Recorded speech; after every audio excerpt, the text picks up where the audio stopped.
kedua ini stripping beneran ya dari tadi. Di obrolan pertama tadi udah ngebahas soal herd immunity. Nah sekarang kita juga mau bahas soal digital security karena kan di selama pandemi ini kita mostly aktivitas kita dilakuin dari kanal-kanal digital gitu kan, apalagi dari sosial media, terus udah gitu juga ada dari banyak lah, pokoknya kita mengandalkan banget yang namanya internet gitu kan.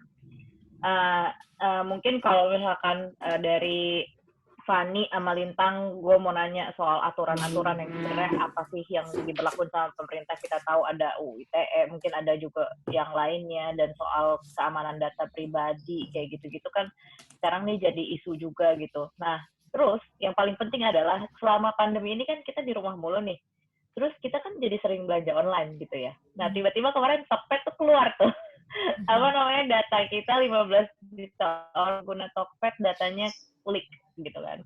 Nah yang kayak gitu-gitu gue pengen nanya dulu kali ya secara dasar dulu, maksudnya dari survei-nya dulu, terus sebenarnya bagaimana sih soal ketahanan data pribadi kita dan juga soal bagaimana sebenarnya situasi digital security di Indonesia ataupun mungkin secara global sebenarnya kita memang sudah separah itukah under surveillance-nya atau gimana kayak gitu loh.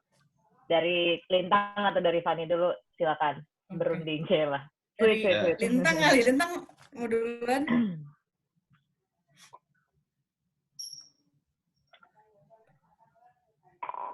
Tang, suara lo kagak ada, Tang. Mati kayaknya headset lo. Headsetnya.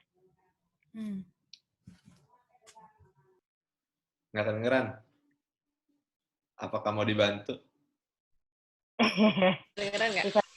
Nah. Ya, kedengeran. Nah, semoga nggak berisik ya kalau nggak pakai headset.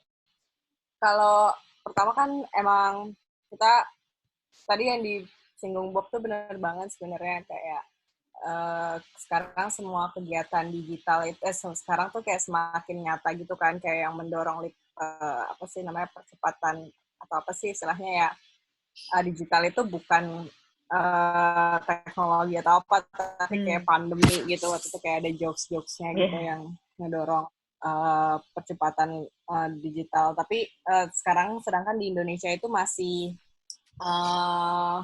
kalau kita bilang aksesnya juga belum merata, masih sangat ditemukan di Pulau Jawa. Jadi kalau soal accessibility infrastruktur dulu deh kita bicara masih sangat fokus di Pulau Jawa. Terus kemudian kita kayak banyak isu terkait dengan kita tahu berita di mana ya, di Indonesia, di bagian di Sumatera ya, atau di ada yang sampai orang mati untuk ngejar sinyal. Sulawesi kalau nggak salah ya. Gitu. Dan itu ya kita tahu kalau internet itu sangat masih bias kelas banget, terus infrastrukturnya belum ada, sedangkan di kondisi sekarang itu semakin nyata kalau kita benar-benar ngebutuhin akses internet gitu. Jadi emang ada dorongan untuk bicara soal akses. Ya akses itu akhirnya bicara soal hak juga kan, akses internet berbicara soal hak karena itu berkaitan erat dengan akses informasi. Nah tapi sebenarnya yang mau gue mention adalah akses yang seperti apa sebenarnya, akses yang tentu affordable, nggak mahal. Terus kemudian juga yang informasinya juga yang adil kayak gitu loh. Jadi misalnya kita tahu sekarang paket tuh maksudnya mahal banget, semua orang nggak semuanya bisa mengakses paket gitu kan. Sedangkan sekarang internet itu jadi medium kita mengakses kebutuhan sehari. Gitu. Jadi pertama kalau problem di Indonesia itu satu masih berkaitan dengan dan yang gue harap infrastrukturnya bukan cuma sekedar ada internet, tapi gimana kita menciptakan ekosistem internet tuh yang affordable, terus juga yang demokratis. Nanti itu mungkin bisa dibahas. Dan yang kedua itu soal regulasi juga. Jadi di Indonesia itu emang regulasinya itu masih sangat apa ya namanya, istilahnya kayak kriminalisasi banget. Jadi kayak masih menganggap internet itu sebagai medium baru kejahatan, tapi dia nggak ngeliat potensi lain gitu loh.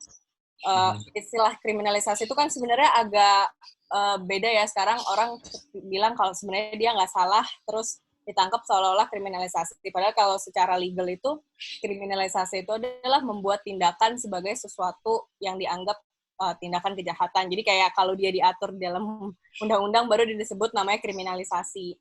Iya. Sekarang aku ngerasa internet itu masih bau, atau peraturan soal internet itu masih sangat kriminalisasi banget.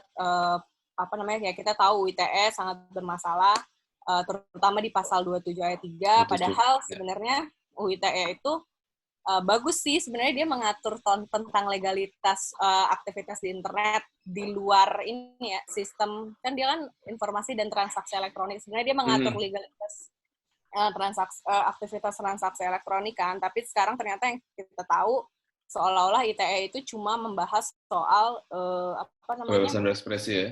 Ya, kebebasan berekspresi, pemidanaan kalau lu melakukan pencemaran nama baik. Jadi kalau menurut gue dan yang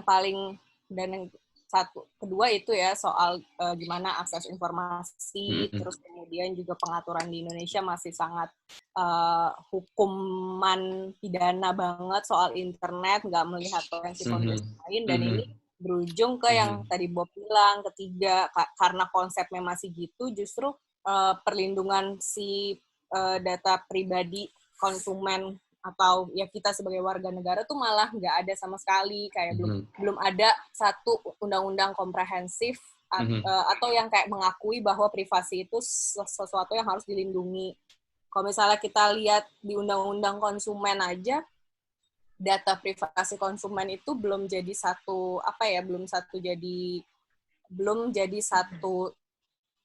konsep yang diakui gitu loh, karena data konsumen itu belum jadi sesuatu yang dilindungi lah sama rezim perlindungan konsumen. Sedangkan kita tahu sekali kita apply di e-commerce atau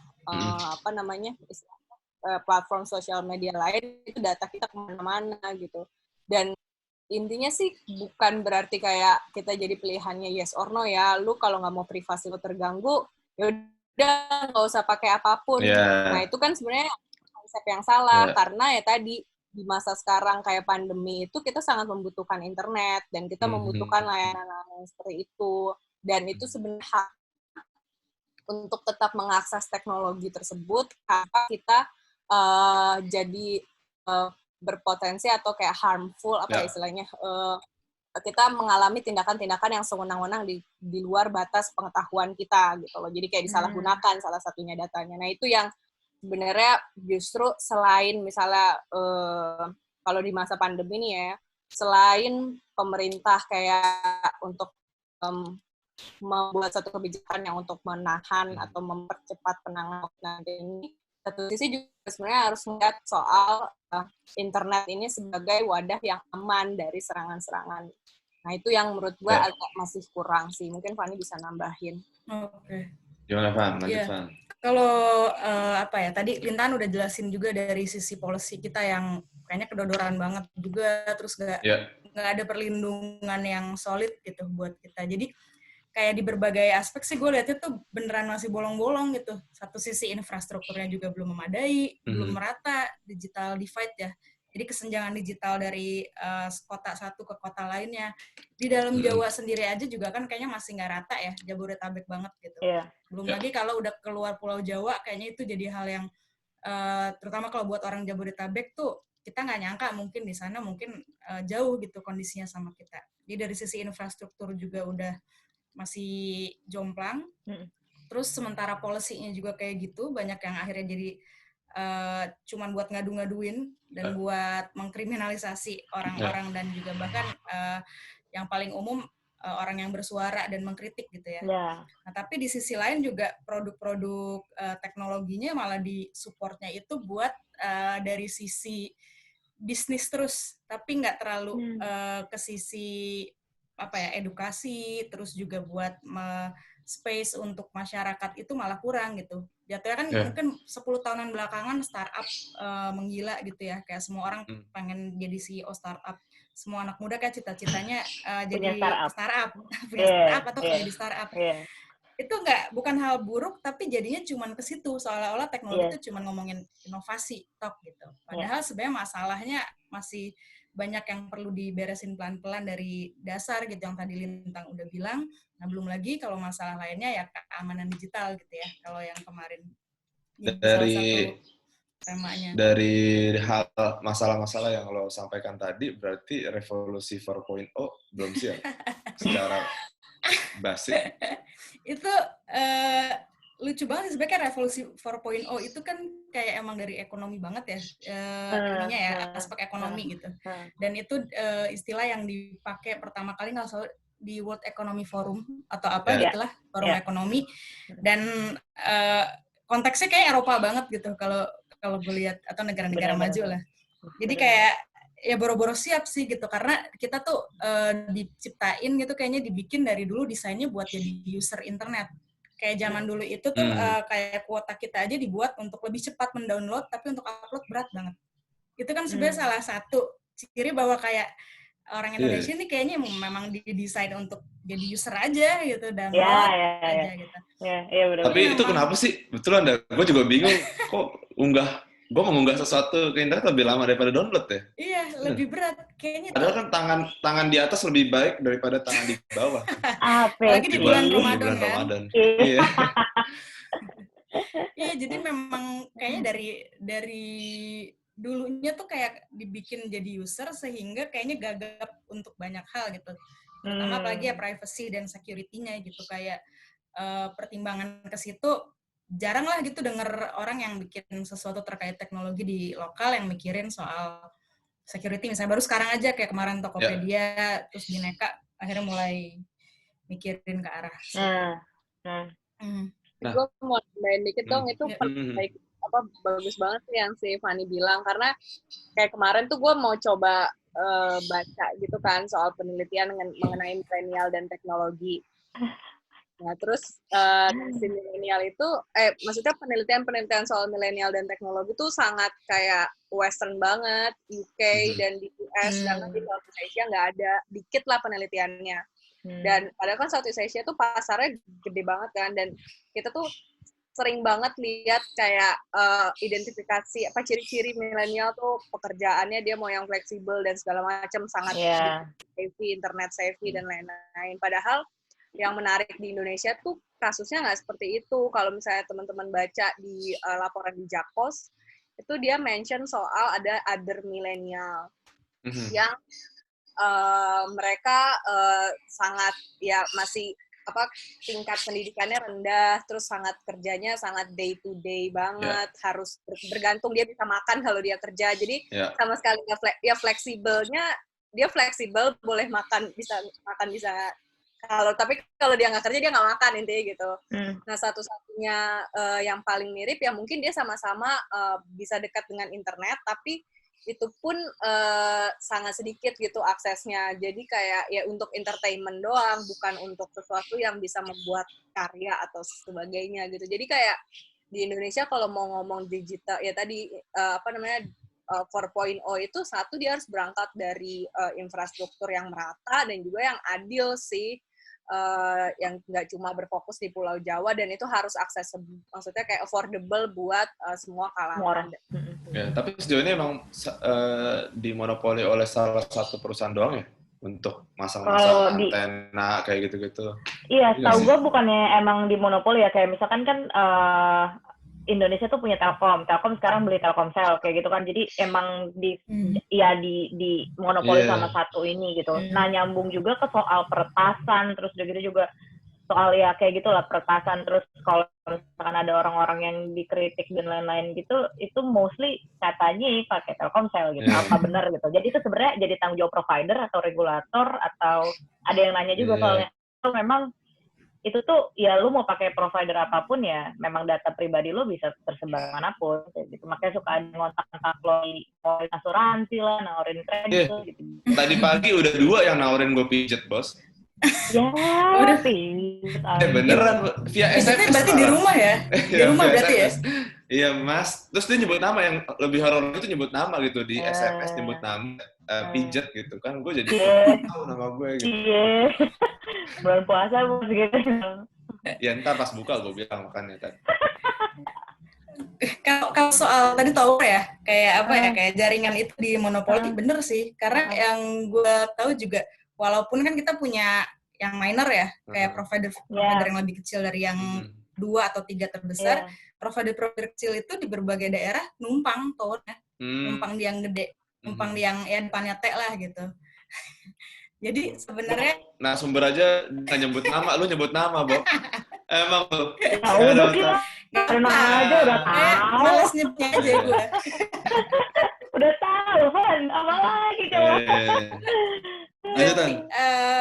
Bener gitu, memang kalau ngomongin monopoli itu ya, dan kalau ngomongin ada yang lebih aman apa nggak aman, kalau gue sih lihatnya sama aja sih, mau yang mana juga ya, karena selama bisnis model mereka emang mengumpulkan sebanyak-banyaknya pengguna dan sebanyak-banyaknya untung ya, gue yakin sih belum ada yang ngeliti nggak ya, Tang? Kayak provider mana sih yang kira-kira comply dengan kayak gitu? Karena kan sebenarnya kayak pemerintah sendiri asumsinya punya akses mungkin gitu kayak ke provider kayak gitu.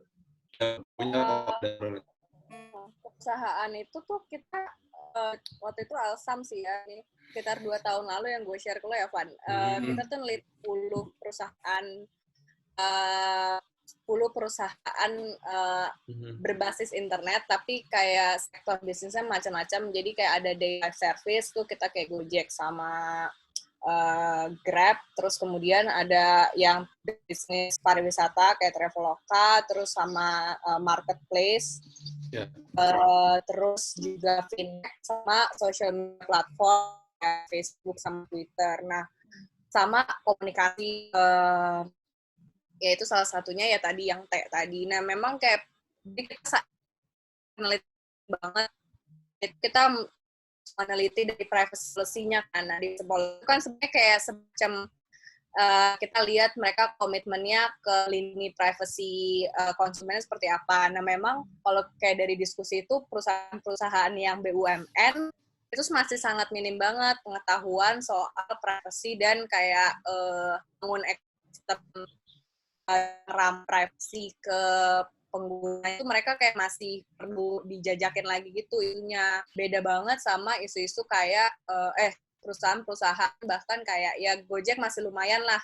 Terus kemudian sama Grab itu beda karena dia kan emang Singapura kalau Grab atau Malaysia gitu. Dan kalau BUMN tuh masih kayak minim banget. Mereka merasa bahwa lu tau kan kalau misalnya kita pergi kemana terus kita suka dapat iklan.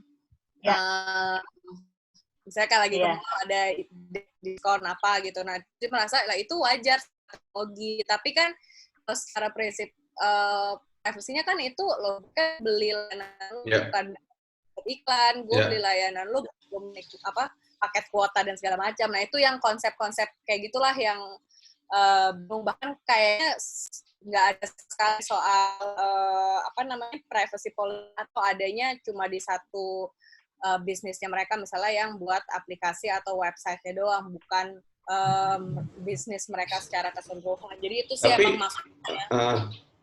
Dengan mudahnya kita menerima SMS atau pesan-pesan dari ketika tempat gitu kan, kayak panti pijat lah, kayak apakah itu menandakan bahwa kita setidak aman itukah atau emang itu murni soal marketing aja, Tan? Jadi itu sebenarnya itu kan sistemnya tuh BTS yang bukan Korea itu. Jadi kalau misalnya setiap daerah itu punya BTS yang dia ngasih sinyal ke kita kan, kayak buat kita connect ke sinyalnya dia gitu, kita pergi kemana. Jadi ke trace lokasi juga kan? Iya. Nah itu kan emang digunakan untuk kita mendapatkan sinyalnya. Tapi sama mereka dipakai untuk ngirim iklan yang kita nggak tahu sebenarnya siapa aja sih yang iklan ke Telkomsel dan segala macem. Oke. Nah itu yang sebenarnya jadi kritik karena kalau pakai prinsip tadi data privacy itu nggak sesuai sama kontrak kita awal kan membeli. Kita bukan buat mau dapat iklan kayak gitu. Jadi ya secara teknologi itu ya mungkin aja karena dia dari BTS-nya itu. Jadi si tower itu kan memang punya teknologi yang bisa pinpoint posisi kita kan. Jadi tiap kita pindah tempat, misalnya kita lagi naik kereta deh, ilustrasi paling enaknya tuh kita lewat Pocin gitu, Pondok Cina, tower yang di situ. Terus kita udah ke arah Jakarta, kita kesambungnya ke tower yang daerah situ gitu. Jadi kita matiin GPS kita aja juga, lokasi kita selama kita pakai SIM card itu tetap gampang kedetek dan handphone kita nyala. Jadi karena mereka punya di tiap tower itu ada buat ngepinpoint lokasinya. Jadi sebenarnya kalau ngomongin seberapa rentan ya selama kita pakai SIM card dan terhubung ke internet ya serentan itu. Gitu. Apa harus pakai HT aja atau gimana? Mungkin deh, atau surat kaleng gitu ya. Kalau yang ini teman-teman gitu. Nah, berarti soal keamanan user itu tanggung jawab pribadi atau provider? Nah, gimana itu? Ya kalau ya banyak, tapi maksud gue beban yang paling utama itu aturan ada di mana sih? Kebijakan nih, coba Elsa. Udah gimana tuh? Tapi gue mau nambahin bentar deh yang soal banyak semakin rentan itu, gue nggak tahu ya, karena sekarang kan kita waktu itu mulai banyak, gue nggak tahu apakah ini asumsi gue doang, tapi kan kita waktu itu sempat mendaftar banyak kan, kayak harus daftar NIK dan segala macam. Nah itu tuh kita mesti nggak jelaskan siapa yang pegang data kita, apakah yang pegang data langsung Kominfo atau platform media atau si providernya. Nah itu tuh kita nggak tahu. Megang data itu pasti semakin banyak kerentanan bocornya kan. Nah itu yang gue rasa kenapa jadi makin banyak nih orang-orang mengalami kayak pembajakan WhatsApp, kalau bukan itu kebocoran ya, dibilang kayak di hijack dan segala macem. Itu mungkin ya karena makin banyak nih orang yang bisa mengakses database kita perseorangan. Nah itu yang sebenarnya harus dipertanggungjawabkan. Nah kalau persoalannya siapa yang tanggung jawab, sebenarnya ya dua-duanya, tapi kayak kapasitas masing-masing. Pertama, kalau jadi ada istilahnya tuh ya si pengendali dan pengontrol data. Jadi dia yang melakukan pengumpulan data, pokoknya memproses data pribadi kita deh. Dia mulai dari ngumpulin, memproses, menganalisa. Pokoknya kalau once kita daftar, mereka kan megang data kita. Nah, mereka punya kewajiban sebagai pengendali dan pengontrol data. Nah, itu mereka seharusnya punya ya sebagai kalau di regulasinya banyak ya kewajiban-kewajibannya, tapi intinya salah satunya mereka harus membuat ekosistem yang privacy by design dan by default itu mereka harus secara sistem mereka memang bertujuan untuk melindungi data pribadi mereka, data pribadi usernya. Dan juga ya kewajiban-kewajiban lain misalnya ya menggunakannya sesuai dengan kebutuhannya, terus misalnya kayak ya udah kebutuhannya untuk jual beli untuk mengantarkan barang misalnya nih kayak misalnya perusahaan jasa untuk mengirimkan barang gitu, ya udah tapi dia nggak boleh mengharvest, mengumpulkan terus-menerus terus dijual ke pihak lain. Nah itu yang harusnya dijelasin tuh di privacy policy-nya, kayak kita hanya menggunakan data sesuai dengan tujuannya, bahkan kayak kalau udah selesai tujuannya tercapai itu harus dihapus dalam jangka waktu tertentu dan segala macam. Nah itu yang nggak ada di Indonesia, pengaturan soal kewajiban seperti itu gitu. Berarti sebenarnya apa yang terjadi lagi, maksudnya apa yang berlaku tuh itu belum ada aturannya gitu, tidak diimbangi dengan aturan supaya bisa ada batasan-batasan tertentu gitu kan. Bener. Berarti yang bisa membatasi itu diri kita sendiri ya. Kalau sekarang kayaknya mau nggak mau iya ya. Mau nggak mau. Iya tapi kayak gue aja gitu, gue berkaca sama diri gue sendiri aja, kadang-kadang gue suka lupa misalkan matiin location kalau misalkan di satu lokasi tertentu kayak gitu, padahal katanya matiin location tuh penting kayak gitu loh. Terus password di beberapa akun masih sama kayak gitu. Wah, karena gue lupa namanya. Ini password Zoom gue bocor, insya Allah semuanya kebuka, gue baik orangnya. Gimana? Tadi aja, ini maksudnya ini hal kecil yang kita alamin gitu ya. Tadi aja di attendees itu ada nama-nama orang Rusia dan segala macam. Gue langsung nyuruh ibu host kick. Padahal tadi sama Bang Haris sama Mbak Irma kagak ada. Baru di sini doang ada. Maksudnya ya kayak gitu itu gampang banget sebenarnya terjadi gitu loh. Nah terus itu tuh. Terus lanjut. Terus, lo mau nanya sih? Ya udah. Enggak, gue cuman penasaran aja gitu. Kayak WhatsApp kan klaimnya dia tidak bisa diretas, ya kan?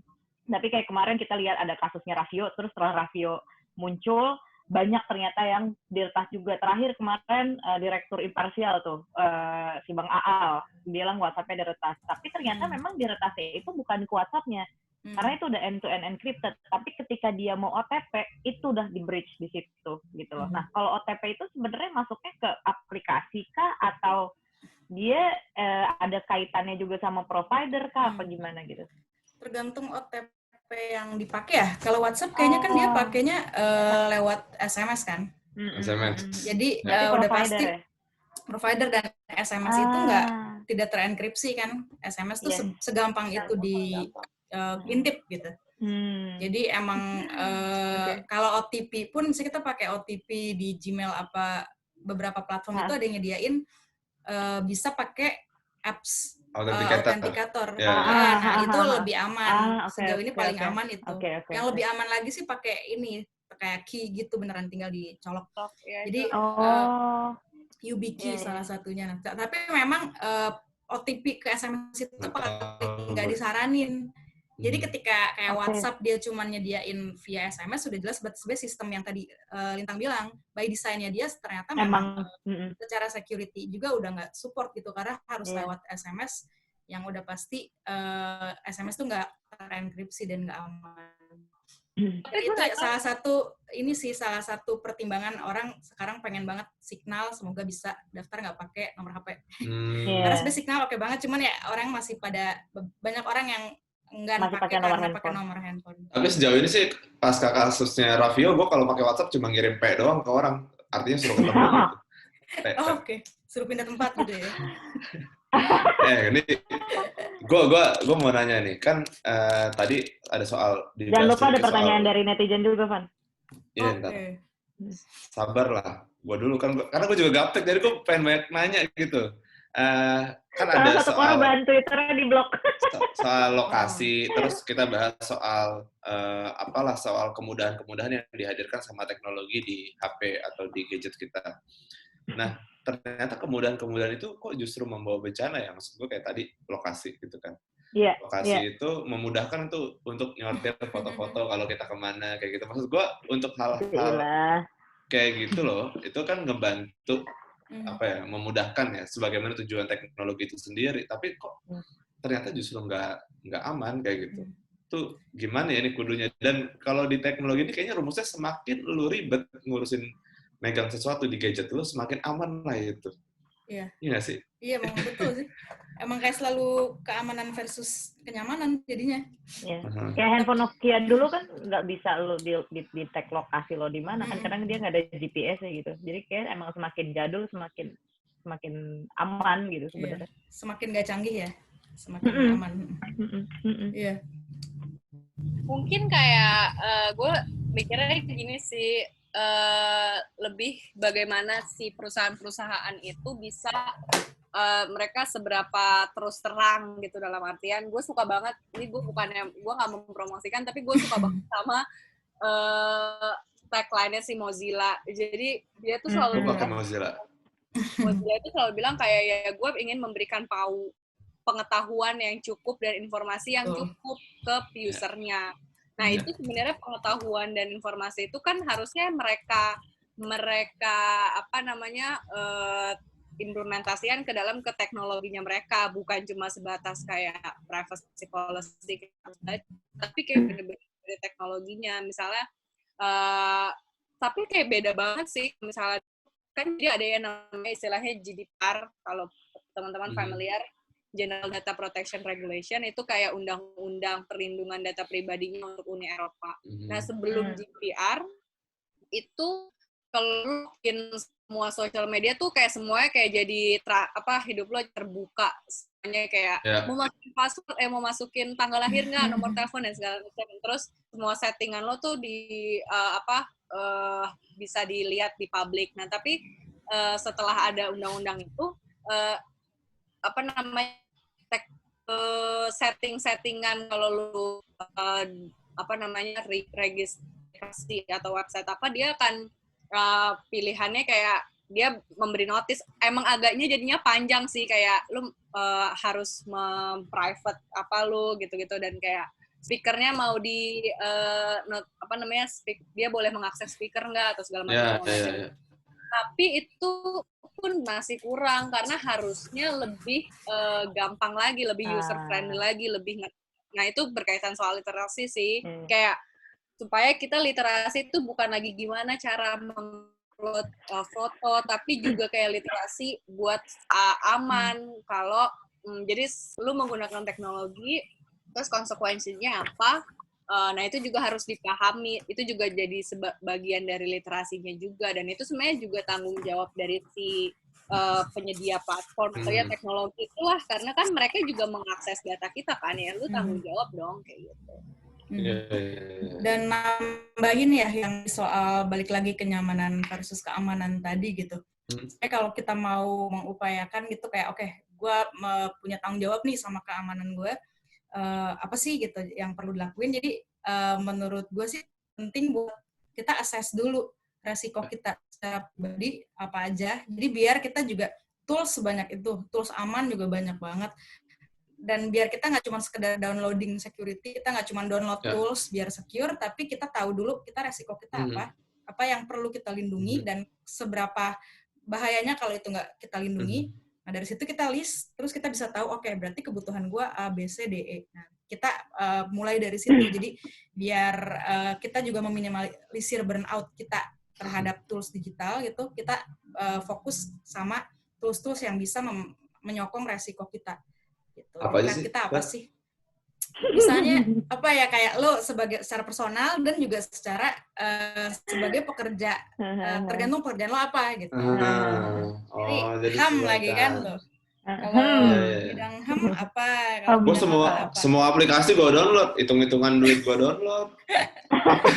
Pokoknya yang gue pikir ngemudahin gue aja gue download. Gitu. Jadi buat mengurangi rasa singgah nyamannya itu, jadi bisa pelan-pelan mengakses dulu gitu. Kayak jadi seminimal mungkin lah yang menggunakan media-media yang kita anggap convenient, karena belum tentu buat keamanan tuh aman buat kita gitu ya.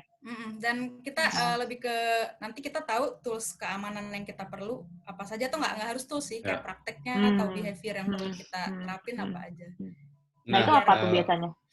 Nah yang itu paling aman, yang paling secara dasar. Secara ini ya, misalnya awalnya kita assess dulu nih, kita mau lindungin apa. Oke, gue mau lindungi kerja-kerja research gue, karena kalau ada itu bocor atau hilang itu bahaya. Iya. Atau gue mau lindungi dari siapa sih research ini, gue mau lindungin dari apa, misalnya tukang bakso atau dari siapa gitu. Tukang bakso gitu. Terus misalnya sejauh apa kita mau lindungi, misalnya oke, kalau gue mau lindungi research atau komunikasi gue soal research ini, berarti gue butuh messenger yang aman, ada signal, ada apa. Terus gue mungkin butuh enkripsi file gue, bisa ada Veracrypt, bisa ada apa. Jadi tools itu belakangan setelah kita assess resiko dan hal yang mau kita amankan sih gitu. Ibarat COVID itu trace, test, isolate gitu ya. Jadi dicari dulu nih gimana kira-kira bakal nggak aman dari siapa, platformnya apa yang bisa kita gunakan untuk mengamankan data-data kita, kayak gitu ya. Betul. Terus, baru webinar loh ya. Bawa COVID. Terus ada yang nanya juga kan, tadi kan kita ngebahasnya yang paling best di antara yang terburuk lah, yang terbaik di antara terburuk kan Signal kan, kalau buat chat platform. Nah, kalau Telegram tuh safe itu nggak sih katanya? Enggak sih. Nih. Telegram harus setting. Gue udah pakai Telegram. Lo jangan bikin gue geser lagi deh. Gue dari WhatsApp deh. Lo bilang Telegram gak aman, gue pakai apa anjir?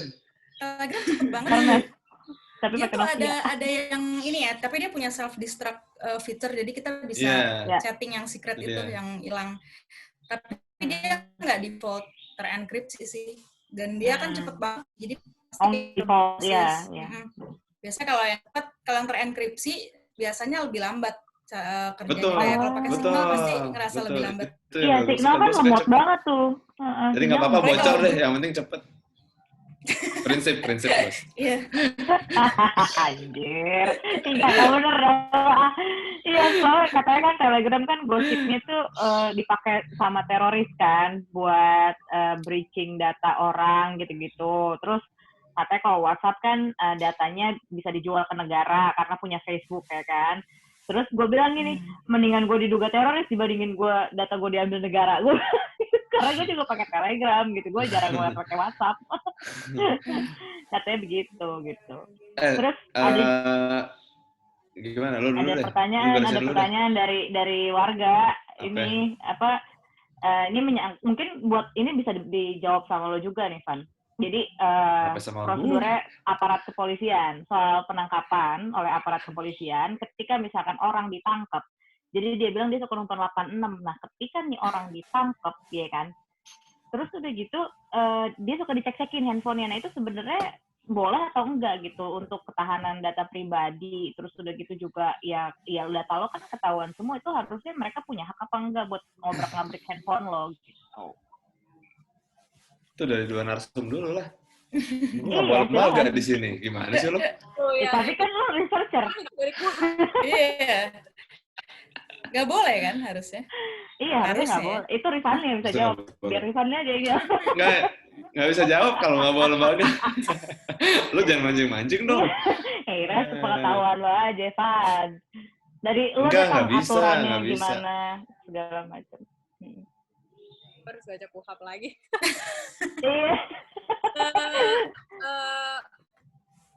HP-nya dikumpulkan sebagai barang bukti, kalau nggak salah tuh. Nah, masalahnya kan sekarang semuanya barang bukti polisi bisa dijadiin barang bukti. Kayak buku Terelie. Iya, buku Terelie. Yeah. Nah, itu harusnya ya yang sesuai dengan tindak kejahatan. Nah, harusnya kan kayak prinsip barang bukti itu kan emang dia melakukan kejahatannya dengan itu kan gitu, maksudnya dengan benda-benda itu gitu. Nah, itu nggak boleh seharusnya. Sebenarnya di KUHP itu juga bahas soal ini sih. Ya gue lupa masukin KUHP, kayak gue belum membaca KUHP juga itu soal privasinya. Di KUHP itu bahkan surat ada kita ngelihatnya satu aturan tentang privacy itu polisi atau maksudnya aparat negara tuh nggak boleh ngelihat surat, dulu kan zamannya surat ya kirim-kiriman tanpa izin. Jadi kayak kalau nggak ada kewenangannya tanpa ya di luar proses hukum tuh dia nggak boleh ngelihat surat yang dikirim pakai apa sih dulu ya telegram dulu ya kartu pos kayak gitu-gitu. Nah itu tuh ada di KUHP. Berarti itu kan dari zaman dulu udah melindungi privacy juga ya, maksudnya dalam artian kayak ada kewenangan aparat negara yang dibatasin gitu loh. Itu kalau kita ngeliat di KUHP. Nah itu gue jadi kayak mengandai-andai sama aja kan surat itu ke percakapan pribadi kita lewat teknologi sekarang, lewat WhatsApp, makanya. Iya, betul. Tapi itu kan itu nggak ada di pemerintah, maksudnya akhirnya teknologi menciptakan end-to-end encryption dan segala macam. Nah itu yang kita mesti lihat lagi sih sejarah-sejarah atau dari regulasinya itu seperti apa soal privacy ini gitu. Iya. Lo mau nambahin nggak, Van? Udah sih. Kalau gue mau nanya lagi. Itu ada pertanyaan berbahasa Rusia tuh. Mana tuh? Bu Hos, di-kick Bu Hos. Aduh, Bu Hos. Ini gue mau nanya. Jadi semalam tuh gue sempat ngebuka Twitter, terus juga ada soal breach data KPU itu loh. Yang mana di-uploadnya sama dengan orang atau dari situs yang ngabarin kalau ada 15 juta akun Tokopedia itu bocor, ya kan? Nah, sedangkan ini yang menurut gue berbeda dengan KPU ini, gue ini udah lebih dulu melihat bahwa data KPU itu emang bisa diakses gitu loh. Iya. Jadi sebutannya tuh kayak nggak bocor selayaknya Tokopedia itu. Cuma dia ternyata benar. Ngumpulin satu-satu. Kenapa? Cuma dia ngumpulin satu-satu.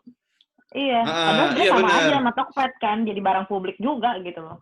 Enggak, Bob. Maksud gue, ini kita tuh bisa akses loh sebelum adanya info soal makanya maksud gue leak gitu. data.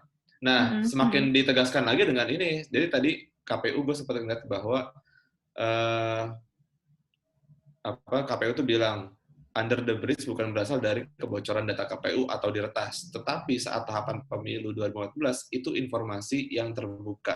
Nah, ini informasi yang terbuka ini, gue nggak tahu ngeliat ya, apakah dia ngelos gitu aja, ataukah emang polos, ataukah emang kagak sengaja, atau kagak tahu, atau kayak gimana, mengingat lo tadi bilang kan soal kebijakan yang belum ada gitu. Jangan belum lengkap lah, belum tegas gitu. Nah ini fenomena apa nih? Apakah memang seterbuka itu? Selayaknya kita bisa mengakses data lu semua nih soal pribadi lah, nggak terlalu dalam dari webnya Dikti gitu kan? Itu kan bisa kita akses semua. Dan apakah itu soal keterbukaan data itu? Apakah itu yang dimaksud? Apakah emang negara ini terlalu polos memaknainya? Gimana Kang? Dulu deh. Kalau emang itu bener sih, sebelum ada yang dari Under the Bridge itu, makanya mungkin nggak seheboh pas kita tahu Tokped kebobolan ya. Karena kalau Tokped kan datanya udah ada password, bahkan ada credit card, itu lebih risky lagi. Ya, sama sih sebenarnya. Cuman gue inget soalnya dulu temen gue aja pas zaman daftar handphone harus pakai KTP awal-awal diwajibin lagi. Akhirnya dia iseng googling KTP random orang gitu, terus dia daftarin pakai itu dan bisa. Jadi kayak gampang banget. Jadi dan itu googling bahkan. Nah itu kalau secara gue nggak paham tuh, ntar mungkin tentang bisa nambahin soal keterbukaan data itu yang dimaksud dengan perlindungan data pribadinya tuh kayak apa sih timbangannya gitu emang. Itu kan personal tuh ya, kayak KTP udah kehubung sama kakak. Lagi kalau dihubungin sama bank, kita pasti nggak gitu, kita kalau daftar bank semua pakai nama ibu. Wah itu semua nama ibunya udah kedaftar gitu. Jadi segampang itu nanti efek apa ya, kayak kalau di hutan tuh kayak udah kebakar satu gampang banget gitu ke semuanya. Nah, mungkin Lintang bisa tambahin soal keberimbangannya. Gimana tuh Tang? Kalau soal DPT itu tuh emang dari dulu sebenarnya kita udah ngasih, ini tuh bukti ya kalau misalnya emang pengaturan di Indonesia soal data pribadi tuh kayak sangat tumpang tindih. Jadi di undang-undang pemilu itu kan memang mengizinkan untuk dibuka sepanjang untuk kepentingan pemilu yang adil dan keterbukaan pemilu dan segala macam. Tapi di satu sisi di undang-undang Adminduk, data kependudukan itu sebenarnya harusnya ditutup kayak gitu kan. Dilindungi lah bahasanya atau dirahasiakan gitu di Adminduk. Nah itu tuh jadi kayak bukti nih kalau misalnya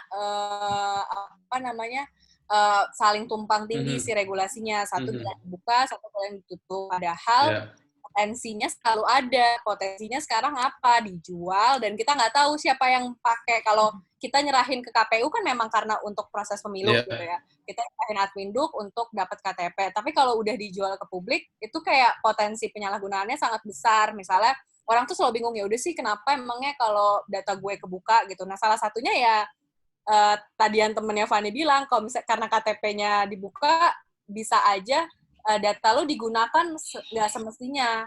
Ketika lo mau daftar, lo jadi nggak bisa. Bayangin kalau misalnya itu BPJS. Tadi itu telepon ya. Kalau itu BPJS.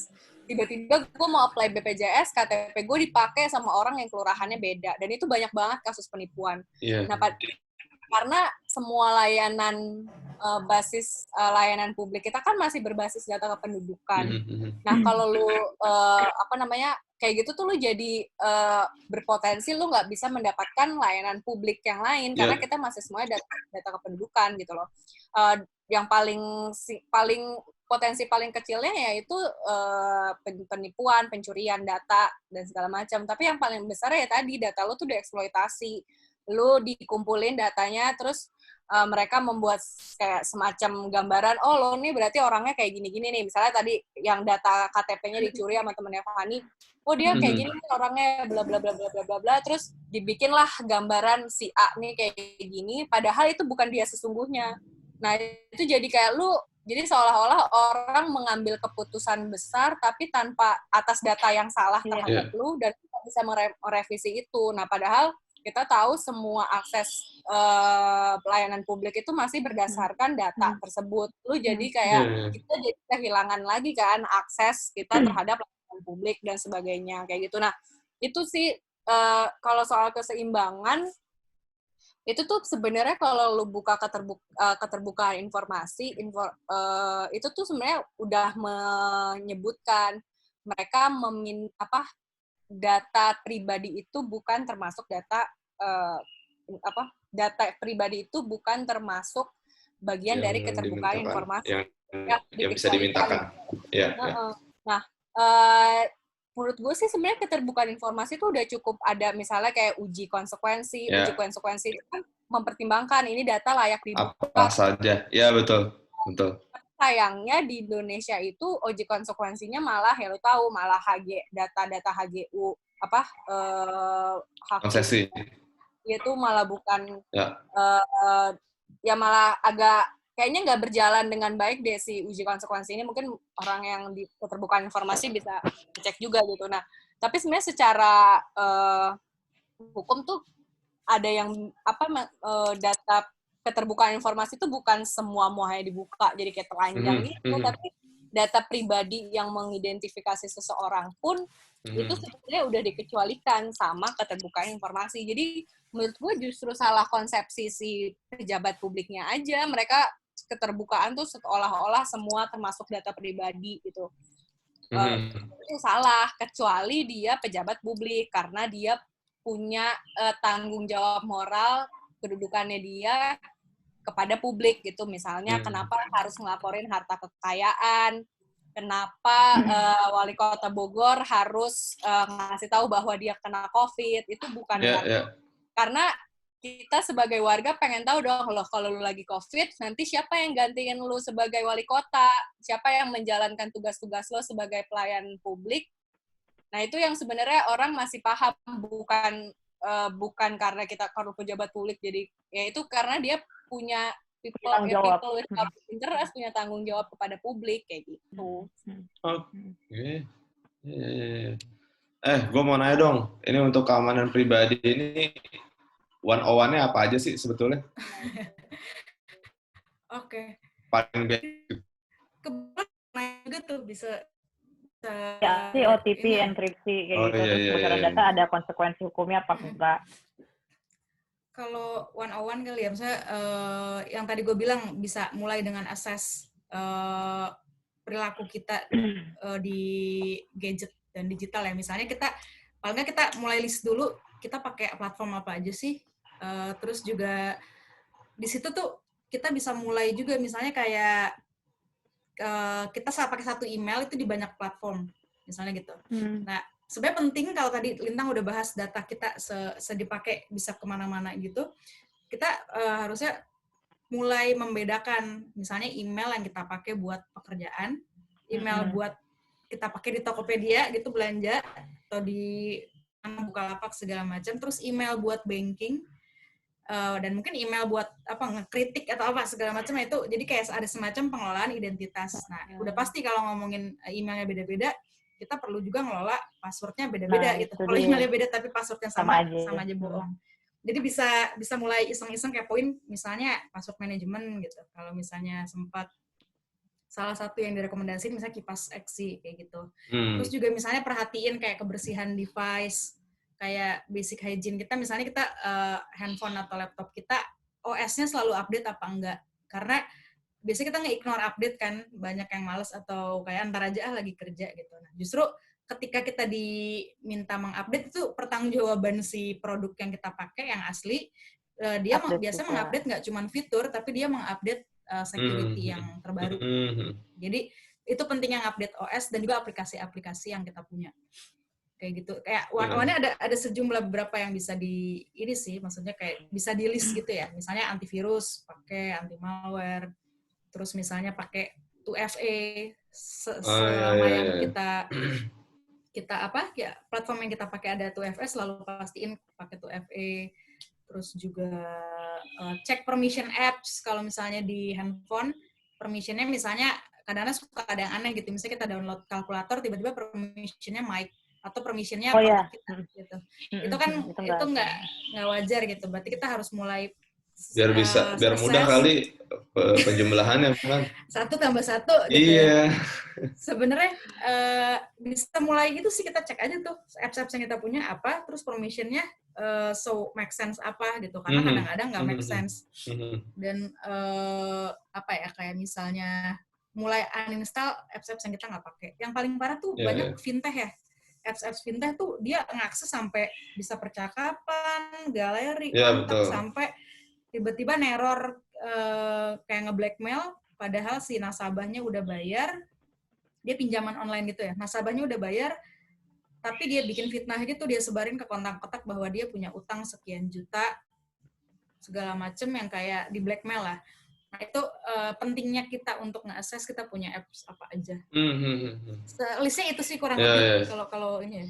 Nah, Tang, kalau dari segi regulasi sendiri nih soal data pribadi, gimana sih ke depannya baiknya tuh?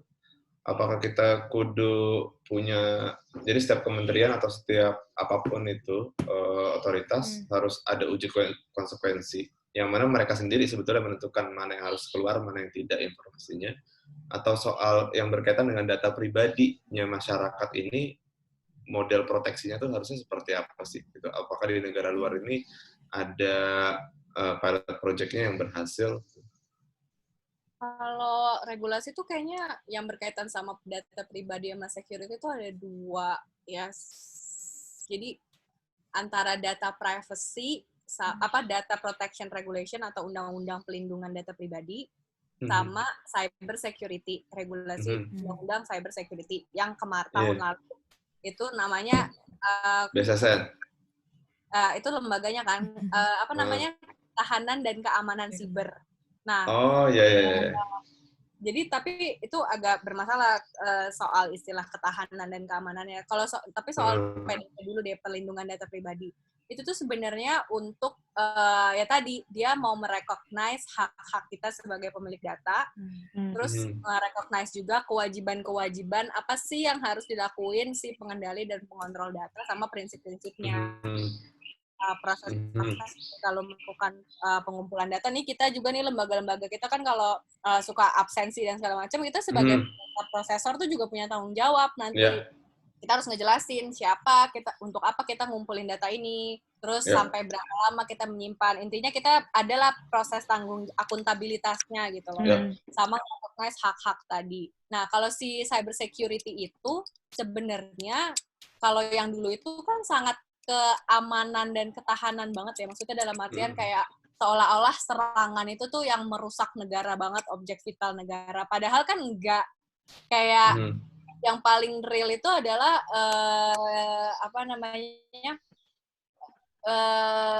objek-objek yang sehari-hari gitu loh, yang kehidupan kita sehari-hari. Salah satunya soal Tokopedia, salah satunya soal e-commerce tadi, perdagangan, atau bahkan model-model lain. Nah, itu yang seharusnya cyber security itu lebih melihat koordinasi secara multi stakeholder nih, antara perusahaan, antara civil society, antara akademisi dengan negara untuk melihat potensi adanya serangan. Nah, si BSSN ini mungkin kayak yang gue harapkan adalah dia yang mampu, bukan dia yang menguasai semua untuk ngelihat kayak seolah-olah ngelihat semua traffic internet gitu di ini, itu artinya surveillance, tapi dia yang mengkoordinasikan nih. Kalau misalnya bocoran ke Tokopedia kemarin, koordinasinya harusnya antara negara ini tuh kayak gimana?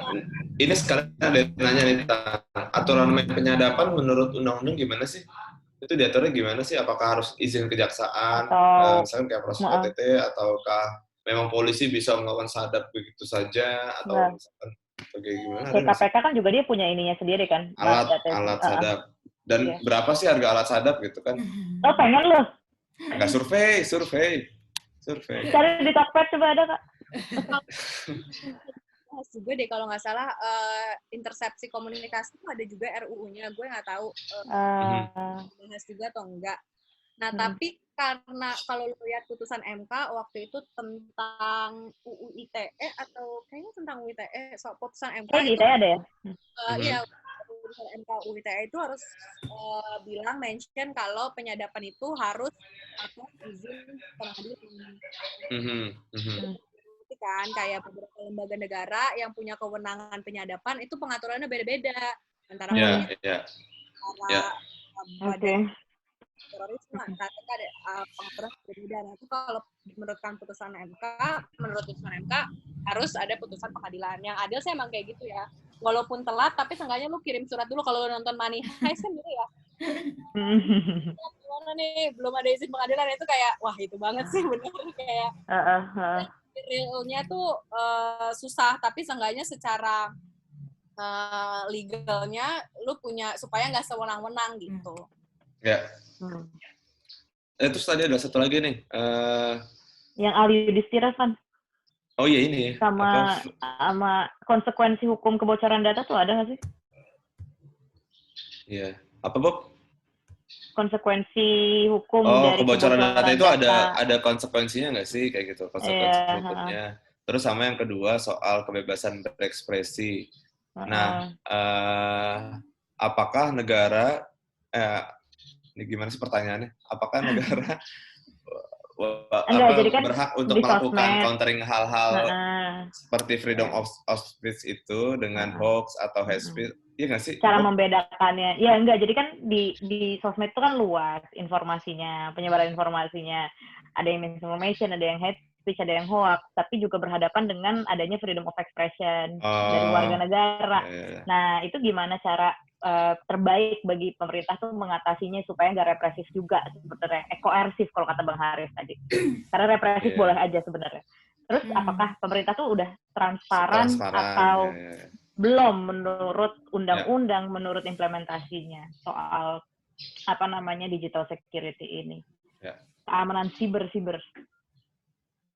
Siapa dulu nih, Man? Gue paling nambahin sebelum ketinggalan kali ya yang dari tadi udah nanya. Loncat dikit ya, OTP enkripsi itu apa? Iya. Sning Saka ya. Sebenarnya kalau OTP tadi kalau sempat nyebut FA itu kayak dia singkatan dari one time password atau biasa juga disebut password yang dinamis. Jadi kayak misalnya kita login biasanya pakai password 1.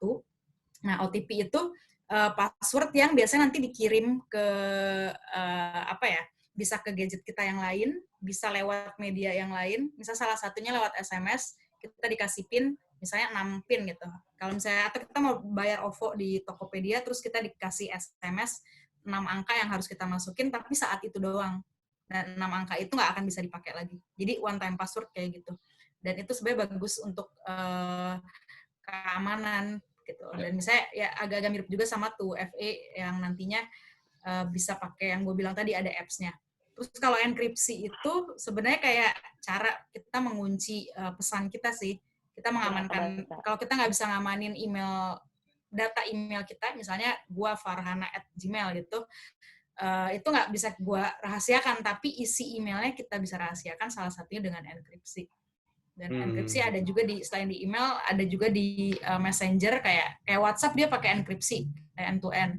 Signal dia pakai. Terus juga Jitsi dia pakai kalau cuma berdua. Walaupun kabarnya katanya dia udah mulai mau end-to-end juga, udah yang terbaru. Nah itu enkripsi sih. Jadi kayak bahkan si pemilik platform pun nggak bisa baca kan? Itu cuma penerima dan pengirim. Gitu sih. Nah. Wah, banyak ya. Iya nih, udah banyak sih. Tadi yang itu dulu tuh yang soal transparansi informasi sama perbedaan antara yaitu tadi soal freedom of speech dan juga beredarnya banyak hoax dan hate speech di sosial media. Itu mah pinter-pinter kita aja kagak sih? Gue bingung juga. Menagih. Gini ya, sepanjang dia nggak mengajak kebencian, pertama, kedua selama kebijakannya itu nggak membuat orang jadi kayak meredam ekspresinya, kayak lu nggak boleh ngomong. Salah satunya. Nah, gimana ya? Ada yang bilang sih itu kayak nikmatnya demokrasi ya, lu akan selalu berdebat gitu loh. Tapi kalau lu udah hate speech, hate crime ya istilahnya. Jadi kayak mengajak orang untuk melakukan sesuatu kejahatan atau kekerasan, itu yang perlu diredam kayak gitu. Karena terus yang kedua soal hoax dan misinformation itu kan juga itu sih yang di Indonesia yang nggak ada, itu kita tahap-tahapan atau kayak scam, bukan scam. Iya, maksudnya kayak bukan urutan sih, tapi kayak tipe-tipe misinformasi kan beda-beda ya. Kayak jokes, memes, satire itu kan juga misinformasi gitu. Apakah itu harus dipidana? Ada disinformasi dan informasi ya. Informasi ya. Nah, itu benar-benar. Nggak ada diskusi soal itu kan. Kayak semuanya kalau nggak suka, ya kalau itu ya emang itu salah, itu harus dipidana. Itu yang sebenarnya apakah disinformasi itu harus dipidana atau enggak gitu. Kalau misalnya emang yang hate crime, menurut gue itu wajar, hate speech itu wajar ya, walaupun definisi hate speech Indonesia juga problematik gitu. Tapi ya kalau misalnya sepanjang dia nggak melakukan, harusnya sepanjang nggak membungkam dalam arti, ya kalau mempidana kan artinya membungkam ya, lu jadi takut berekspresi lagi atau benar-benar membuat dia nggak bisa mengakses internet dan nggak bisa berpendapat lagi, itu yang menurut gue berarti lo nggak demokratis lagi gitu. Ya, kalau gue sih melihat bahwa ini butuh kayak ukurannya sendiri ya, kayak threshold-nya gitu untuk membedakan mana kebebasan berekspresi di dunia maya sama si hoax atau hate speech lain sebagainya kayak gitu kan. Kalau UN juga punya ukuran-ukurannya, kayak misalkan lu bisa ngebedain kok konteksnya kayak gimana nanti pas lu ngomong gitu kan. Terus soal status pembicara itu siapa, niatnya itu kayak gimana, terus bentuk pidatonya, tingkat penyebaran dan kemungkinan bahaya kayak gitu-gitu loh. Maksud gua itu berbasis bisa data kayak gitu-gitu kan bisa dilihat juga kan sebenarnya. Misalnya kayak ya beda orang Pak RT, bukan Pak RT, orang warga negara yang biasa sama pejabat publik yang ngomong anti LGBT, itu beda banget kan, kayak ngomongnya gitu. Tapi yang menarik tuh kalau lu lihat kasusnya waktu teroris ya disebutnya ya, di New Zealand. Jadi kan sebelum dia itu, dia tuh ngechat gue akan ngebunuh Muslim di sini, dan itu di akun change, sekarang sih udah di blok. Nah itu orang-orang kayak siapa sih lo, enggak akan. Nah itu masih diskusi banyak. Itu tricky banget. Kayak tapi kan dia udah, kalau menurut gue sih karena dia udah bilang dia melakukan kejahatan, itu sebenarnya bisa dilihat, tapi melihat potensinya dia dulu sih, nggak mesti langsung harus dibungkam, tapi mungkin ya lihat dulu lah. Iya, karena bisa tricky juga kayak di kasusnya Raffio kan juga dia alasan ditangkap karena katanya menyebarkan provokasi yang dia mengejarah tokoh-tokoh itu kan, padahal kan sebenarnya dia udah diretas duluan kayak gitu loh. Jadi itu tricky banget taunya orang yang nggak kagak tahu apa-apa tiba-tiba. Lagian Raffio tahu main kucing mau ngejarah, gimana sih? Gue juga bingung sih. Ini ada yang nanya, Tang. Mungkin nggak sih kita di masa pandemi ini diberi subsidi internet gitu? Paket data ya? Paket data. Mana kan? Emang ada yang nanya gitu? Ada, Putri. Gimana sih lo? Lo scroll ke bawah, jangan ke atas. Oh iya. Ya tuh, Fani atau Lintang. Soalnya di atas terus belum jawab aja. Kemarin tuh sempet, palingan kalau dari provider ya, bentuknya misalnya ada paket-paket WFH atau apa, tapi kalau dari pemerintah gue belum denger sih. Ada nggak sih? Ada kayaknya. Dari provider ada. Provider bentuknya juga promo ya, maksudnya nggak yang gimana banget juga. Bukan nggak bayar samsat. Iya, hitung-hitungan jualan juga sih. Kuotanya diturunin sama dia. Kalau di Italia, setahu gue kan ada ya pas sejak lockdown, terus bahkan dia premiumnya Pornhub dibuat free. Jadi semua orang bisa akses Pornhub dengan Pornhub kan tapi kan provider. Iya. Dia mekanisme pendukung aja. Bukan pemerintahnya ya. Kalau misalnya pemerintah bahkan gue belum dengar sih. Kayaknya pemerintah di negara manapun, setahu gue ya nggak ada tuh yang gratisin internet, setahu gue. Kayaknya nggak ada sama sekali deh. Kita bayar aja lambat, lo bayangin kalau gratis gimana? Di Malaysia dikurangin kok, harga kuotanya, jadi disubsidi pemerintah. Kalau pagi sampai sore tuh jadi lebih murah kalau nggak salah. Iya, jadi dia disubsidi pemerintah, jadi providernya kerja sama pemerintah gitu di Malaysia. Hebat juga ya. Menurut gue sih kebijakan kayak gitu kalau mau jadi populis sih harusnya ya. Tapi ya internet yang aman. Benar. Ya gitulah. Gue selama WFH aja, gue di WFH ini udah ganti provider. Gue awalnya dari FM tiba-tiba pindah ke yang lain gitu. Dari First Media. Gue udah nggak nyebut. Tapi misalnya kadang-kadang lucunya gini sih, kalau misalnya Pak pemerintah gitu ya, dia juga kadang nggak atau pemerintah atau BUMN aja mereka tuh juga biasanya nggak netral gitu, yang bentuk-bentuk paketnya gitu, kayak Netflix nggak bisa misalnya gitu ya. Jadi kayak kan apalagi Indigo kalau kan nggak subsidi bisa. kayak nggak kebayang. Iya, misalnya kayak dulu tuh kan si Facebook punya program apa Free Basic gitu. Tapi ternyata Free Basic tuh internetnya cuma bener-bener 0,0 sekiannya internet doang gitu, seolah-olah semua orang dapat free internet. Nah, jadi gue khawatir juga, kekhawatiran gue kalau pemerintah punya subsidi internet dengan kebijakan internet yang kayak begini ya, diakal-akalin juga. Mereka akan akal-akalin, kayak bahkan mungkin kita cuma bisa akses beberapa situs yang buat mereka bagus. Iya bener, cadas juga lo ya kan, nggak kepikiran gue jawaban itu loh. Itu jawaban Susan ya, jawaban bener ya, kepikiran gue, iya bener juga ya. Iya tuh. Jawaban Susan ya, mungkin kalau yang lebih bagus, kalau ada jawaban yang lebih hopeful boleh sih. Oh ini ada yang bantu jawab ini, Malaysia iya dikurangin tapi gajinya dipotong katanya. Ya maaf deh, gimana dong? Itu maksudnya kita udah internetnya kagak dibantu, gaji dipotong juga. Bob, itu maksudnya split bill, Bob. Jadi udah otomatis kepotong. Ya, auto-debit. Internet yang lain negara udah single, jadi kayak internet bukan jadi lagi kayak di Korea tuh kalau kan kayak lu gampang banget kan akses internet dan segala macem. Bisa dimanapun. Ya, bantuan COVID-nya ya duit gitu, tapi nggak tahu deh. Gue mesti ya, pertanyaan baik juga tuh. Tapi coba lihat negara-negara kayak Estonia di Eropa. Estonia tuh kan bagus banget ya cyber security sama data protection-nya, karena tahun 2006 tuh dia pernah ada serangan habis-habisan, kayak lampu lalu lintas di-hack, terus listrik juga itu kayak dia serangan. Kita juga pernah video bokep di itu yang di layar Megatron. Nah itu setelah ada serangan itu dia jadi baik banget. Nah gue belum ngecek tuh apakah mereka bagus juga kebijakan soal internet. Jadi Estonia sebenarnya bisa dipelajari juga tuh ya, jadi salah satu best practice buat. Dia punya pengalaman buruk terus dia memperbaiki banget soal itu.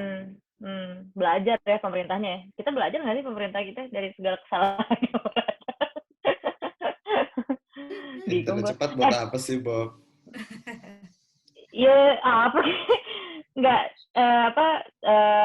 gue mau ngasih pertanyaan terakhir nih dari yang nonton, kalian closing statement kali ya dari Fanny sama Lintang. Ini pertanyaan terakhir dari data pribadi sama keamanan digital nih, lo tambah-tambahin deh tuh karena penting banget nih. Iya. Asli. Sama ini bantu, bos. Bukti screenshot bisa dipakai buat bukti di pengadilan dan harus divalidasi ke bukti lab forensik nggak sih sebenarnya di persidangan? Ini juga tricky sih sebenarnya. Tahu gue tuh bukti screenshot, bukti video yang beredar di sosmed tuh itu tuh juga bisa jadi hoax juga sebenarnya, bisa diedit-edit, diganti-ganti. Iya harus dicek dulu lah validasinya, Bob. Itu kan sama aja kayak bukti-bukti yang lain ya. Nggak bisa langsung jadi disiarkan gitu kan, maksudnya disajikan sebagai barang bukti. Kalau untuk public shaming sih kayaknya bisa-bisa aja. Oh iyalah. Tapi kalau kayak persidangan biasanya makanya ada profesi digital forensik juga ya kalau di kepolisian atau di buat persidangan gitu. Dan mereka emang bisa terlatih gitu untuk ngecek itu beneran apa enggak gitu. Bukan kayak Roy Suryo gitu ya. Tapi kayak beneran ngecek ini diedit apa enggak gitu, dan memang punya toolsnya sendiri. Ya bahkan kayak kalau digital forensik tuh ya kayak dokter aja, tapi ini teknologi gitu, kayak misalnya ngelihat log host historinya dan ini siapa yang akses dan segala macamnya kayak gitu. Jadi bukan yang harusnya sih bukan cuma screenshot doang gitu, tapi ternyata mungkin masih belum accessible kali ya si ahli forensiknya itu di persidangan atau jangan pengadilannya juga belum aware soal. Iya, kadang-kadang dipakai-pakai juga sama mereka kan bukti-bukti begitu, dipaksain juga gitu. Kalau apalagi kalau politis kasusnya ya itu agak lebih ribet lagi deh. Kemampuan berteknologi kita baru sampai ini, kalau telepon kita suka kenceng-kenceng gitu. Biasanya orang tua, semakin kita tua semakin kenceng lah kita menelpon. Iya, itu bapak gue tuh kalau ditelepon kudu kenceng banget kayak Thomas di buset dah. Kayak makin kenceng makin kedengeran. Iya makanya. Oke deh, closing statement. Apa tadi Van kata lo? Soal data pribadi dan keamanan digital, karena mengingat dari obrolan kita, ini sejauh ini kan kita ternyata yang harus lebih aware dan lebih jaga diri loh ketimbang mendorong kebijakan atau mendorong dan mereka kudu untuk dijagain menjaga gitu ya. kita. Iya. Kalau tadi kata Bang Haris tuh, ini tuh eranya kita melihara presiden gitu atau melihara negara nih.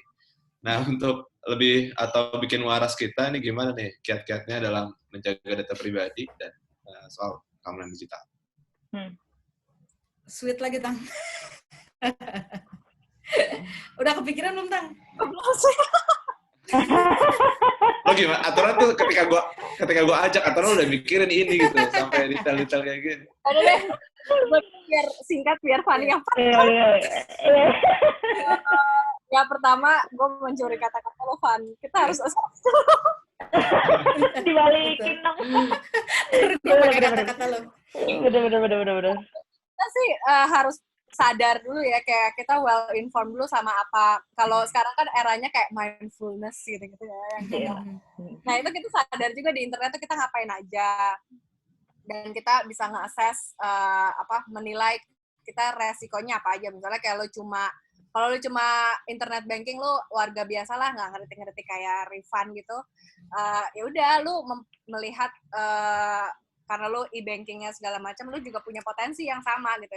Ya menurut gua yang perlu di breakdown itu soal digital security itu bukan lagi cuma buat punya aktivisme atau human rights defender, tapi semua orang tuh sekarang juga aware soal digital karena ya kita sekarang hidupnya semua di digital kayak gitu.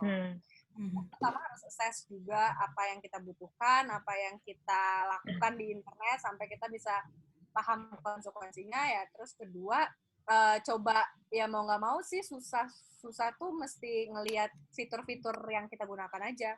Lebih mengenal fitur-fitur kita dan bisa pakai fitur alternatif yang memungkinkan. Misalnya ada banyak teknologi yang kayak lebih mementingkan privasi konsumennya lah istilahnya. Kayak misalnya kalau gue browser sangat suka sama Mozilla gitu. Terus ya keempat ya lu sebenarnya bukan lu nggak bisa apa-apa sebenarnya karena kita belum ada regulasinya. Makanya kayak bersama-sama kita mendorong kebijakan internet yang lebih transparan dan demokratis aja sih, karena ini bukan internet yang cuma buat perseorangan aja, tapi kayak ya internet itu buat kita, kehidupan kita ke depannya akan sangat dekat dengan internet. Apalagi kalau lu dianggap milenial, jangan mau lu cuma dibilang angka doang, tapi ya kita sendiri menentukan kebijakan internet itu mau kayak gimana. Itu sih kalau dari gue. Oke.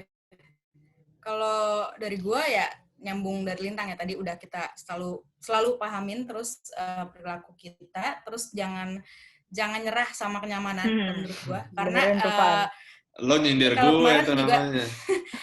Sempat kayak di diskusinya Elsam juga tuh Bang Bowo ya, yang dari cyber security itu mungkin gue mengutip dia juga, kita harus selalu punya trust issue sama platform ataupun provider gitu. Jadi kita selalu jangan percaya gitu aja, terus juga selalu ya pastiin ini kita nyaman nih pakai Google gitu, itu gratis. Nah kita harus percaya, harus di shift dulu kepercayaan kita bahwa nggak pernah ada yang gratis, karena ketika gratis itu dan nyaman, kita menyerahkan data kita dan digunakan secara ekstensif, invasif. Pokoknya udah ini banget lah, penggunaannya gila-gilaan gitu. Jadi semakin gratis nyaman biasanya ya kita membayar itu dengan data kita.